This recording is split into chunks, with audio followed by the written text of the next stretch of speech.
ഈ വേടൻ്റെ കാര്യത്തിൽ ആർക്കാണ് ഇത്ര പെരുത്ത് പ്രശ്നമോ? വേടൻ്റെ കാര്യത്തിൽ ഏറ്റവും കൂടുതൽ പ്രശ്നം പറയണത് ആരാണ്?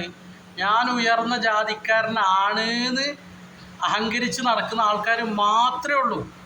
അല്ലാതെ എല്ലാ മനുഷ്യരും ഒരുപോലെയാണ്, ഒരു ജാതീയതയില്ല, ഒന്നുമില്ല, ഇന്ത്യയിൽ നിന്ന് ജാതീയതൊക്കെ ഒഴിവായിക്കണ് എന്ന് പൂർണ്ണമായിട്ട് ആരും വിശ്വസിക്കൊന്നും വേണ്ട, അത് വേറെ കഥ.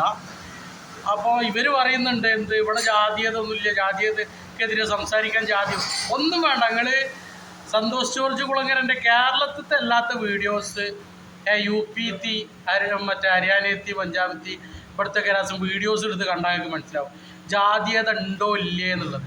നമ്മളെ കേരളത്തിൽ രാസം തലൻ്റെ ഉള്ളിൽ എന്താ പറയുക, ആൾതാമസമുള്ള ആൾക്കാരായതുകൊണ്ട് കുഴപ്പമൊന്നുമില്ല. ഇവിടെ ആ ഒരു പരിപാടി നടക്കരുത് എന്ന് ഉദ്ദേശിച്ചിട്ടാണ് ഇവർ ഈ കലാകാരന്മാരൊക്കെ ഇതുപോലെ പ്രതികരിക്കുന്നതും. അത് ഇവർക്ക് പറ്റുന്നില്ല, അതാണ് സംഭവം, അല്ലാതെ വേറെ ഒന്നുമല്ല.